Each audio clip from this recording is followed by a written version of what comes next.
This is the voice of the worker, bringing you the news for October 28th, 2025.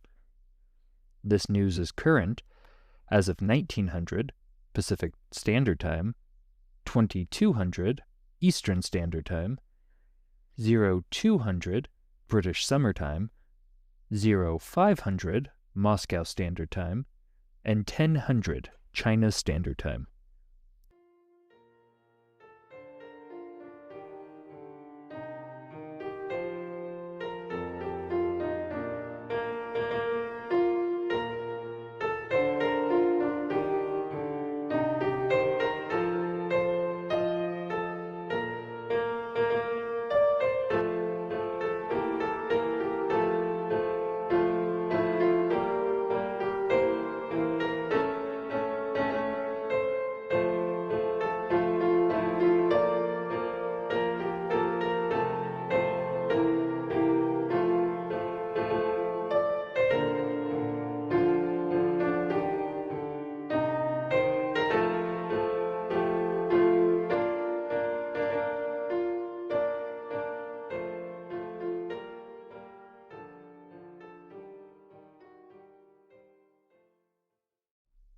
On October 22nd, the United States imposed sanctions targeting Russia's largest oil companies, Rosneft and Lukoil, which handle nearly half of Moscow's crude exports. The measures aim to pressure Russia over the Ukraine conflict and target major importers like China and India. A Chinese Foreign Ministry spokesperson firmly opposed the unilateral sanctions, stating they lack a basis in international law and UN Security Council authorization. The Foreign Ministry spokesperson stated, quote, "China will not abide by sanctions that are not authorized by the UN Security Council," end quote.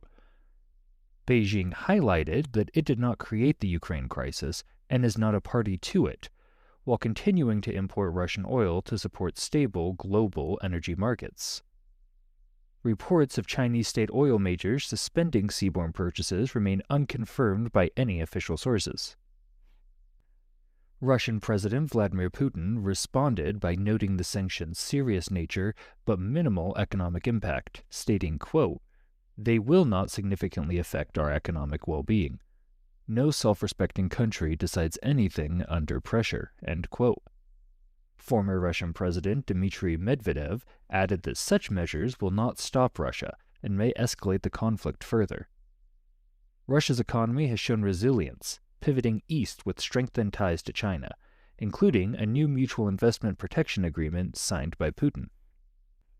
The Indian foreign minister stated that the United States does not control international trade and vowed to continue buying, refining, and exporting Russian oil. Analysts note Russia's use of shadow fleets has helped maintain exports despite over 22,000 Western sanctions since 2014, with no halt to funding its development.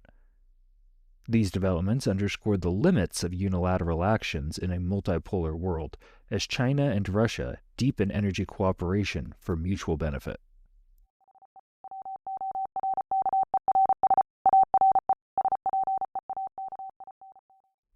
A Global Times editorial published today asserts that resolving the Taiwan question and achieving complete reunification of China is an inevitable historical trend and a core part of the Chinese nation's great rejuvenation. The piece emphasizes that both sides of the Taiwan Straits belong to one China, with reunification driven by historical integration since the Song and Yuan dynasties, post-World War II restoration, and 7 decades of the Communist Party of China-led progress in exchanges and cooperation. It condemns what they call Taiwanese independence forces for de-Sinization efforts and serving external interests, particularly the United States, while upholding the One China principle under international law. General Secretary of the Communist Party of China Xi Jinping is quoted to have said, "The Taiwan question arose as a result of weakness and chaos in our nation, and it will be resolved as national rejuvenation becomes a reality." Sun Yat-sen stated, quote, "Unification is the hope of all Chinese nationals. If China can be unified, all Chinese will enjoy a happy life." If it can't, all will suffer. The editorial proposes a one country, two systems framework for Taiwan, with high autonomy, shared prosperity, and participation in national governance, warning that independence is a dead end and external interference will fail.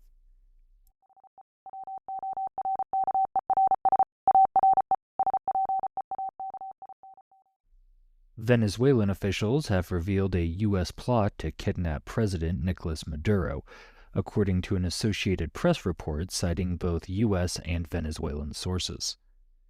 U.S. federal agent Edwin Lopez from Homeland Security met Maduro's pilot, General Bitner Villegas, in the Dominican Republic. Lopez offered money and protection to divert Maduro's plane for an arrest on drug trafficking charges, referencing a U.S. bounty doubled to $50 million. Villegas exchanged messages with Lopez for over a year, but ultimately refused, calling him a coward and cutting contact. The plot is part of a broader U.S. action under President Donald Trump, including CIA covert operations in Venezuela and naval deployments in the Caribbean framed as anti-drug efforts. Recent U.S. strikes on vessels near Venezuela and Colombia have killed dozens. Maduro has denied the drug allegations, calling the efforts a pretext for regime change and placing the military on high alert with their air defense systems. The Russian Federation has also condemned the actions as a coup attempt in violation of international law, per their UN ambassador.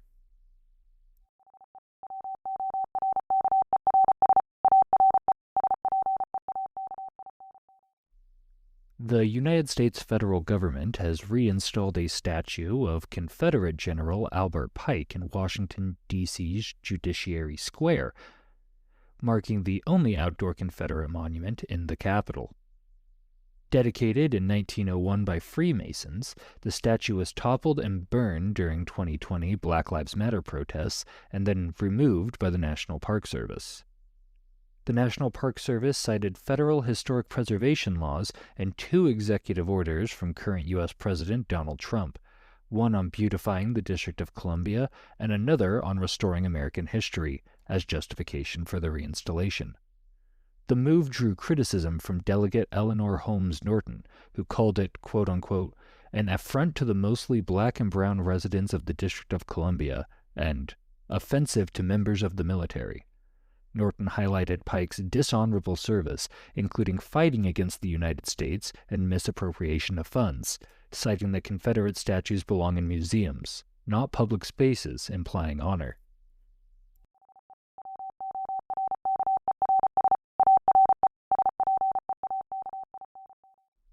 Also in Washington, D.C., a Republican-led House Committee on Oversight and Government Reform has released a report entitled The Biden Autopen Presidency: Decline, Delusion, and Deception in the White House.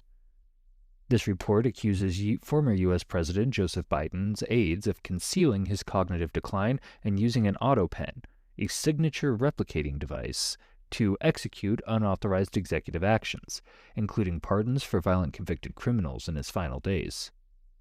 The committee deems these autopen signed actions void, stating, quote, the committee deems void all executive actions signed by the autopen without proper, corresponding, contemporaneous written approval traceable to the president's own consent. It alleges a cover-up by Biden's inner circle and calls for investigations into his physician, Dr. Kevin O'Connor, and senior aides. In May, President Donald Trump accused the aides of, quote, treason at the highest level for similar autopen misuse. Biden's spokesperson denied the claims, stating that there was no conspiracy, no cover-up, and no wrongdoing. The findings could prompt Department of Justice probes and reviews of White House operations, questioning the legitimacy of Biden-era decisions.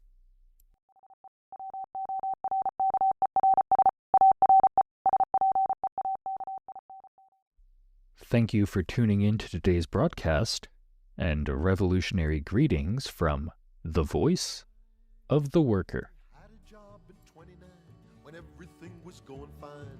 Knew the pace was pretty fast, but thought that it would always last. When organizers came to town, I'd always sneer, turn 'em down. I thought the boss was my best friend. He'd stick by me to the end.